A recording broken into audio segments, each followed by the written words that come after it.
Wind and Truth was a wild ride with a crazy ending. And so I want to take this video to break down some of the implications of what Dalinar's choices were at the end of the book, including ones that I think he foresaw, but others that I think he may not have realized himself.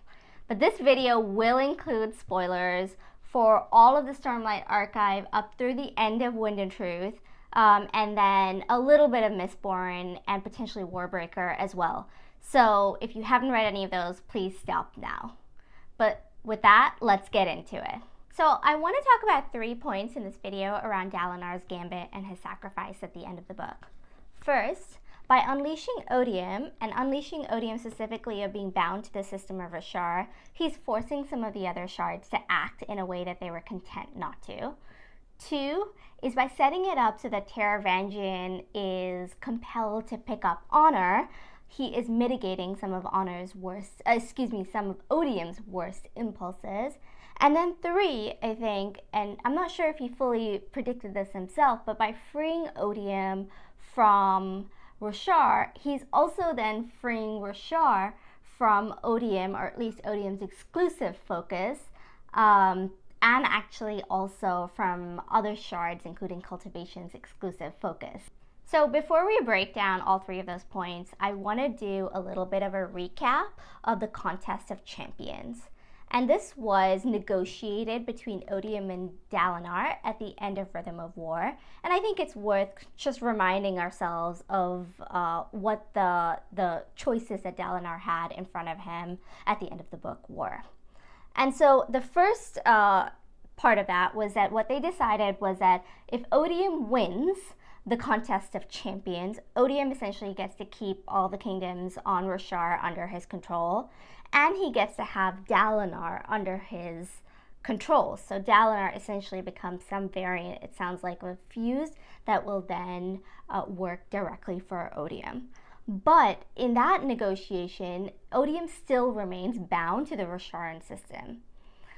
If Dalinar won the contest of champions, Odium still remains bound to the Rosharan system, but he would withdraw from the kingdoms, including Alethkar and Herdaz, so there's a short-term setback that he would suffer.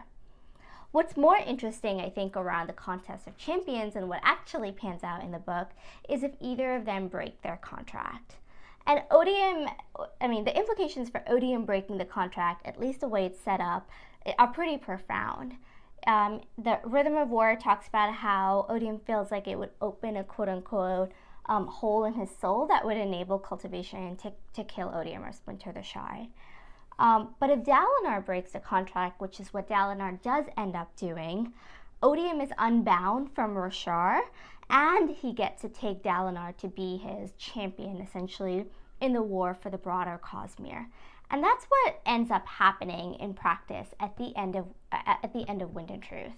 This unbound Odium may have actually been Dalinar's best bet. In the epigraphs all the way back in Way of Kings, we see Wit writing letters to the other shards, basically begging them for assistance to help roshar and to help confront Odium. And what we see in response are the other shards content essentially to do nothing, with the exception of Harmony, who at the time was still relatively new to his powers.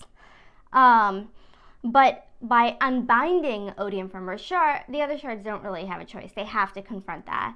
And this is foreshadowed in Adolin's conversations about battle strategy, and what he describes as the Sunmaker's gambit. And the Sunmaker, of course, is Dalinar's ancestor, so Dalinar knows the Sunmaker's gambit well. And what that is drawing in a third party into a battle, knowing that you can't win without them. And that's exactly what Dalinar does. By my count, there are roughly 11 shards that we know of that are still left out there in the cosmere, so quite a significant number to be able to come together and confront Odium. The second aspect of what Dalinar does is that he tempers Odium and mitigates some of Odium's worst impulses. And I think he does so in 2 ways. On the first part, I suspect that Dalinar knew that Taravangian would not be able to resist picking up the Shard of Honor. The previous Vessel of Honor race, when he splintered the other shards, he didn't pick them up, and that's because holding multiple shards doesn't necessarily make you more powerful. Infinity times infinity is still infinity. But Dalinar, I suspected, knew that Taravangian, for all his talk about self-sacrifice, is still power hungry and would pick up honor. And when he does that and combines honor and odium into retribution, it makes it more difficult for some of the worst aspects of odium's of the shard to actually manifest themselves, and we see hints of that at the end of Wind and Truth. The other way that Dalinar ends up weakening some of odium's worst qualities is that he sets up honor to reject Taravangian over the longer term.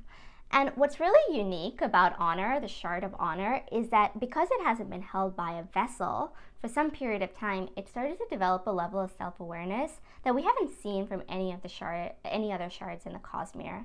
And when Dalinar is drawn into a vision, he interacts with honor kind of in the form of a little boy, and he presses honor to really rethink what honor means and how it is different than oaths.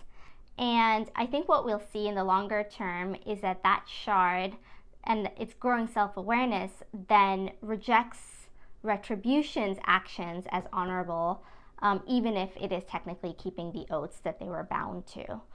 And I think like what's particularly important for this is that honor doesn't go to Taravangian at Taravangian's urgings.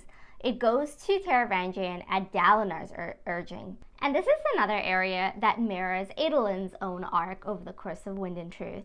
And specifically, we see Adolin really trying to grapple with the distinction between oaths and promises, and what he decides at the end of his own arc is that promises are more, he feels more compelled to follow promises, and that they are more about trying to do what's right rather than trying to be bound to something, to an oath. And I think that fledgling self-awareness that honor is having and trying to develop maybe over the longer term is very much in parallel with kind of where Adolin is going himself through his arc in the story. So where does this leave us? And I am really excited actually for roshar at the end of the book, because while it looks like a lot has failed, the Stormfather is dead, the Spren have, at least for the inhabitants of roshar, have for all intents and purposes disappeared. For the first time in a long time, roshar is no longer governed by the shards, whether it's odium, whether it's honor, or whether it's cultivation, who flees at the end of the book. And instead, some of the most powerful spren of forces that are left on roshar are actually the ones that we're introduced to in the first part of in the first half, which are the wind, the stone, and the night. And I want to break down, we learned quite a lot about the wind over the course of Wind and Truth, but we still don't know much about the night and the stone. And specifically for the night, we know that it says at one point that the night left, but we don't know where the night left to. And I think that as Stormlight has disappeared on roshar and night has blanketed the planet, what we're actually going to see is a really important, or a really fertile environment for the night as a spren to grow in people's consciousness and potentially to return to roshar. And so that's my prediction for what we might see in the second set of the series. So all in all, I really liked the ending. I thought it hit the right tone between certainly losing the battle on roshar, but setting the stage to win the broader war for the cosmere. I'm excited to see how the other shards end up reacting to an unbound retribution and what they actually end up doing, and how roshar moves forward with significantly reduced shardic influence in an environment that looks quite similar to what roshar was when Adonilzium reigned. And so so thanks for watching. If you like this kind of content, please hit like, please subscribe. And I'm going to be posting regularly, continuing to post regularly about the cosmere. And I think that my next video is going to break down the sleepless. So stay tuned. Thanks, everyone.